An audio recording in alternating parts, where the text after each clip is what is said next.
नमस्कार, welcome to insight study forum. तो आज के वीडियो में डिस्कस करेंगे 2021 का यूपी टीईटी का ईवीएस का आंसर्स और देखते हैं कि कौन कौन से क्वेश्चंस पूछे गए थे, इनके आंसर्स क्या हैं।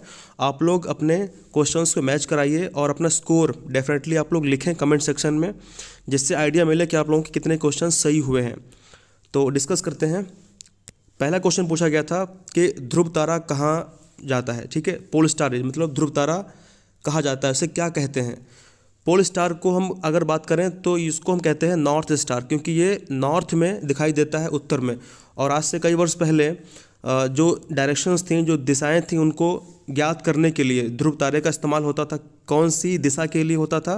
तो उत्तर दिशा के लिए होता था। इसका आंसर होगा ऑप्शन नंबर तीसरा। फिर अगला है कि भारत में प्रोजेक्ट टाइगर कब स्टार्ट हुआ था। तो ये 1973 में इसको स्टार्ट किया गया था। और कहाँ से किया गया था? तो जिम कॉर्बेट नेशनल पार्क से स्टार्ट किया गया था, जो उत्तराखंड में है, जो भारत का पहला राष्ट्रीय उद्यान है। उसके बाद फिर क्वेश्चन नंबर नेक्स्ट की बात करते हैं। इसमें कहा गया कि कान्हा नेशनल पार्क कहाँ पर स्थित है। तो इसका आंसर है मध्य प्रदेश, एमपी में स्थित है। उसके बाद फिर बात करते हैं लखनऊ पैक्ट। लखनऊ पैक्ट, ये हिस्ट्री से क्वेश्चन पूछा गया है कि लखनऊ समझौता 1916 में हुआ था, किसके मध्य हुआ था। तो ये कांग्रेस और मुस्लिम लीग के मध्य हुआ था। तो ऑप्शन नंबर तीसरा करेक्ट हो जाता है। फिर है जंगली गधों का अभयारण्य यानी वाइल्ड आयस सेंचुरी कहाँ पे स्थित है। तो गुजरात में है, रण ऑफ कच्छ में। ठीक है, तो इसका ऑप्शन नंबर 2 करेक्ट हो जाता है। मूव करते हैं क्वेश्चन नंबर नेक्स्ट। तो इसमें कहा गया है कि कार्बन डेटिंग का मतलब क्या होता है। तो कार्बन डेटिंग का मतलब होता है कि प्राचीन स्थलों में मौजूद हड्डियों या सामग्रियों की आयु हम जांच करते हैं। तो इसका ऑप्शन नंबर 2 करेक्ट हो जाता है। ठीक है, measurement of age of bones materials in ancient sites. ठीक है, अब यहाँ पे पहला ऑप्शन क्या लिखा हुआ है, use of carbon for writing on white board. ये तो बिल्कुल गलत है। तो इस तरीके से ऑप्शन नंबर 2 इसका करेक्ट है। मूव करते हैं क्वेश्चन नंबर नेक्स्ट।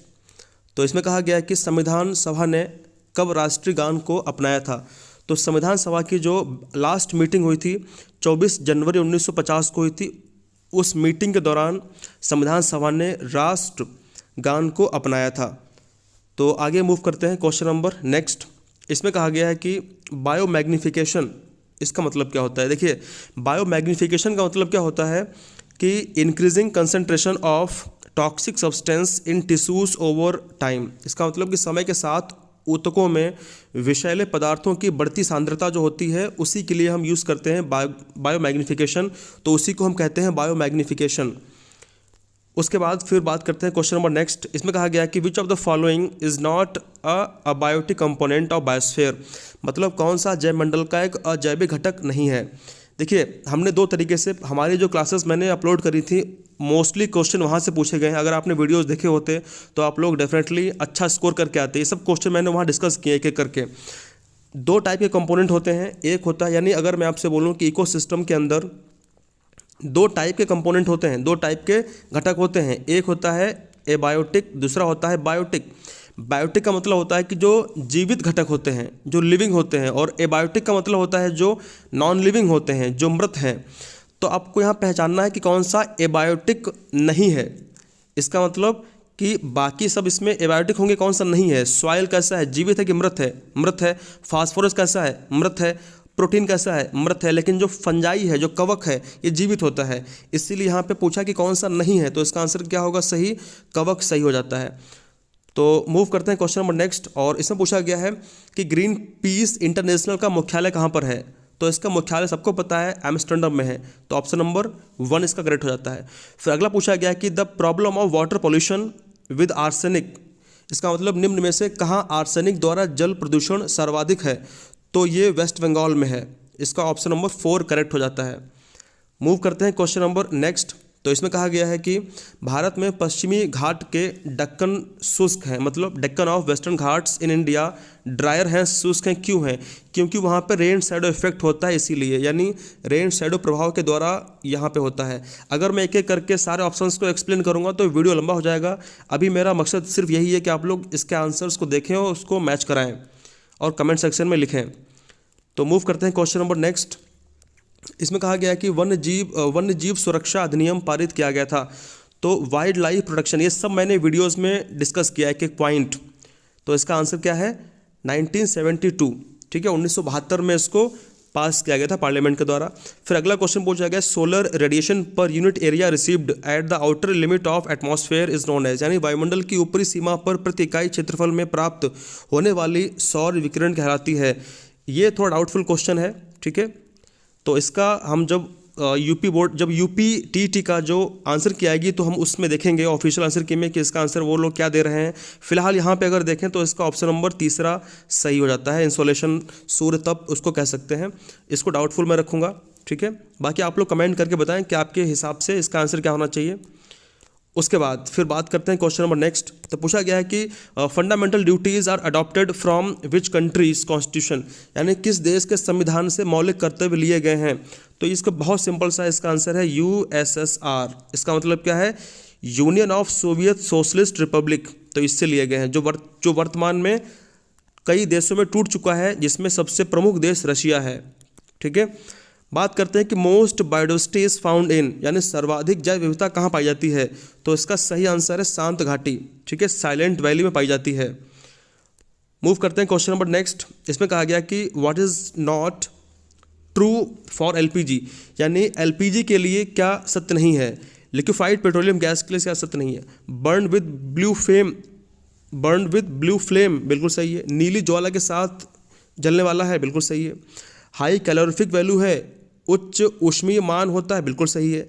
एक स्वच्छ ईंधन है, बिल्कुल सही है, क्योंकि जब भी हम LPG जलाते हैं तो हमारे किचन में कोई धुआं वगैरह नहीं आता, ना ही कोई बर्तन काले होते हैं। तो इसका मतलब एक स्वच्छ ईंधन है। मेथेन उत्सर्जित करने वाला होता है, नहीं है। तो इसका आंसर नॉट ट्रू पूछा गया है, तो यही नॉट ट्रू है, यानी ऑप्शन नंबर 4 करेक्ट हो जाता है। मूव करते हैं क्वेश्चन नंबर नेक्स्ट। इसमें कहा गया है the component of ecosystem are, यानी हमारे पारिस्थितिक तंत्र में कौन से घटक हैं। तो घटक दो ही होते हैं, बायोटिक एंड अबायोटिक, दो घटक होते हैं। ये सब मैंने वीडियोस में डिस्कस किया था, अगर आप लोगों ने देखा होता तो आपको डेफिनेटली हेल्प मिलती। फिर बात करते हैं कौन सा हमारा है, ये भी क्वेश्चन मैंने वीडियो में पूरा डिस्कस किया हुआ है, ठीक है। ये सब क्वेश्चन मैंने वीडियोज़ में डिस्कस किए हुए हैं। ट्रॉपिक ऑफ कैप्रिकॉर्न, मैंने आपको बताया था वीडियो में कि बीच की रेखा होती है 0 डिग्री, ये होती है इक्वेटर, इसको कहते हैं विषुवत रेखा या कहते हैं भूमध्य रेखा। और इसके उत्तर में नॉर्थ में 23.5 डिग्री जो रेखा होती है वो होती है कर्क रेखा, जिसको बोलते हैं कैंसर, ट्रॉपिक ऑफ कैंसर। और उसके नीचे 23.5 डिग्री जो रेखा होती है उसको बोलते हैं, 23.5 डिग्री रेखा को क्या बोलते हैं, ट्रॉपिक ऑफ कैप्रिकॉर्न, यानी मकर रेखा। तो यहाँ पे आपको आंसर क्या पूछा गया है कि ट्रॉपिक ऑफ कैप्रिकॉर्न क्या है, तो 23.5 डिग्री दक्षिण में है, साउथ की हम बात कर रहे हैं। फिर क्वेश्चन पूछा गया है कि इकोसिस्टम जो टर्म है उसको किसने क्वाइन किया है, किसने दिया है, इकोसिस्टम शब्द किसने दिया है। तो इसका आंसर क्या है, A.G. टेंसले ने दिया है। मूव करते हैं क्वेश्चन नंबर नेक्स्ट। फिर है in food chain of grassland ecosystem the top consumer are, घास भूमि क्षेत्र के परितंत्र के खाद्य श्रृंखला में सबसे उच्च स्तर का उपभोक्ता क्या होता है। सब मैंने वीडियो में डिस्कस किए हुए हैं। तो वो मांसाहारी होता है, कार्निवोरस होता है। कैसे किए हैं, किस तरीके से चेन चलती है, एक एक करके सब कुछ डिस्कस किया हुआ है। बात करते हैं अगला। तो इसमें लिखा हुआ है कि the main atmospheric layer near the surface of earth, यानी हमारी पृथ्वी के वायुमंडल का प्रमुख स्तर जो पृथ्वी के सबसे पास में है, तो कौन सा है वो। तो सबको पता है वो क्षोभ मंडल है, यानी ट्रोपोस्फेयर है। तो सबसे पहले क्षोभ मंडल, ट्रोपोस्फेयर, उसके बाद स्ट्रेटोस्फेयर समताप मंडल, उसके बाद मीजोस्फेयर मध्य मंडल, उसके बाद थर्मोस्फेयर यानी ताप मंडल, या फिर यहीं पे हम बोल सकते हैं आयनोस्फेयर आयन मंडल, और सबसे ऊपर क्या एक्सोस्फेयर वायुमंडल। इस तरीके से डिस्कस हमने किया था। फिर बात करते हैं कि biodiversity act was passed by Indian parliament, यानी भारतीय संसद द्वारा जैव विविधता अधिनियम का पारित किया गया। सब डिस्कस मैंने किया हुआ है वीडियोज़ में। तो ये कब पारित किया गया था, 2002 में पारित किया गया था। तो इसका सही उत्तर हो जाता है 11 दिसंबर 2002। उसके बाद बात करते हैं नेक्स्ट क्वेश्चन। तो इसमें कहा गया है कि which of the following agriculture practice is eco friendly, यानी निम्नलिखित में से कौन सी कृषि करने की प्रक्रिया पर्यावरण संरक्षण में सहायक होती है। तो वो है जैविक खेती, यानी ऑर्गेनिक फार्मिंग। मूव करते हैं नेक्स्ट क्वेश्चन। तो इसमें कहा गया कि अम्ल वर्षा संबंधित है, यानी acid rain is concern with presence of. तो जब भी अम्ल वर्षा होती तो उसके अंदर H2SO4 बहता है, यानी निकलता है। तो इसका आंसर क्या है, सल्फ्यूरिक एसिड, ठीक है, इससे संबंधित है। बस बात करते हैं नेक्स्ट। पूछा गया है WWF क्या है। तो ये वर्ल्ड वाइड फंड है। क्या है, world wide fund for nature कहते हैं उसको, पर यहाँ पे नेचर नहीं दिया गया, यहाँ पे सिर्फ दिया गया है वर्ल्ड वाइड फंड। तो इसका ऑप्शन नंबर तीसरा करेक्ट हो जाता है। मूव करते हैं next question. The valley of flower कहाँ पे है? बहुत ही ईजी क्वेश्चन है, डिस्कस मैंने किया हुआ है वीडियोज़ में। उत्तराखंड में है। कहाँ पे? उत्तराखंड में। मूव करते हैं नेक्स्ट। पूछा गया है कि which of the following agency is primarily concern with the measurement of pollution in India. Bharat में निम्नलिखित में से कौन सी एजेंसी मुख्य रूप से प्रदूषण के मापन में संबंधित है?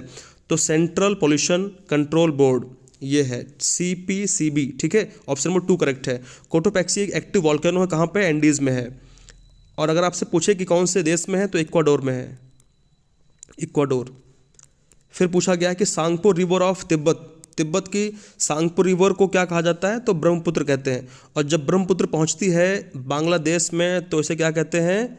आप लोग कमेंट करके बताएं। गंगा को और ब्रह्मपुत्र को बांग्लादेश में अलग अलग नामों से जाना जाता है। तो इस तरीके से हम लोगों ने डिस्कस कर लिए हैं सारे क्वेश्चंस को। आप लोग कमेंट करके बताएं कि आपके कितना स्कोर बन रहा है और किन किन लोगों ने वीडियोस देखा, कितना फ़ायदा हुआ, आप लोग वो भी कमेंट में लिखें। देख करके अच्छा लगेगा। वीडियोज़ को लाइक करें, शेयर करें, सब्सक्राइब करें। Thank you, thanks a lot. जय हिंद, जय भारत।